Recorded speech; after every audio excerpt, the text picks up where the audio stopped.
Happy Friday! Happy Friday. Happy Friday! Happy Friday! Happy Friday! Happy Friday! Hey friends, happy Friday. We're back for another 5 minutes of Friday fun. I'm Susannah, and today I'm going to show you an experiment. So you're going to need a dish or a plate of some kind, ideally made out of glass or ceramic, but plastic can work too. Maybe you can test it out and see if it's different with different surfaces. But it needs to be smooth on the bottom, and it needs to have a lip because we're going to be pouring some water in there.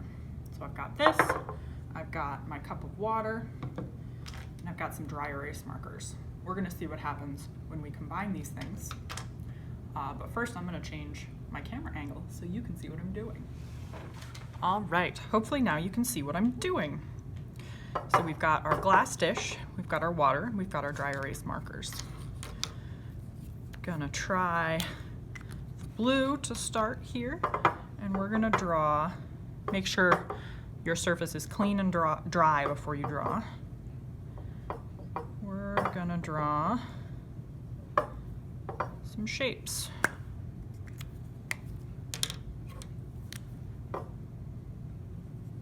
Oh, looks like our green isn't working very well there. You can draw whatever you'd like. If you've got different colors, I recommend using them so you can see if they turn out any differently. Then we're gonna take our water. Start from this side. We're gonna pour it in carefully next to one of the drawings. Oh, that one floated away completely. Can you see it on the surface there? Let's see what happens when we get the... Oh, there goes that one. Looks like this is working better with the blue. Do you think if I had poured more carefully, maybe we could have gotten those to float with their shapes still? I bet you could try. You can see didn't really work with the black marker at all, or that bit of green we tried. So if you have different colors, I recommend trying different colors of marker and seeing if they work differently.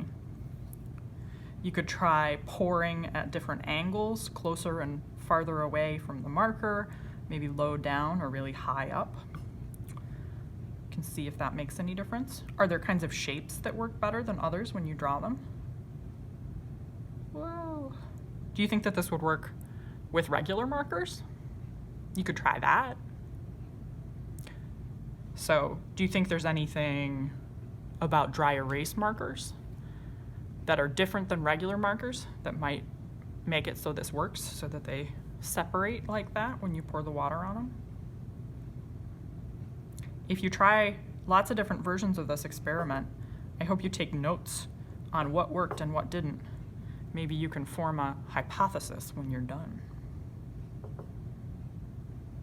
I hope you had lots of fun with this experiment, and I hope you have a great weekend. We'll see you next Friday for a new video.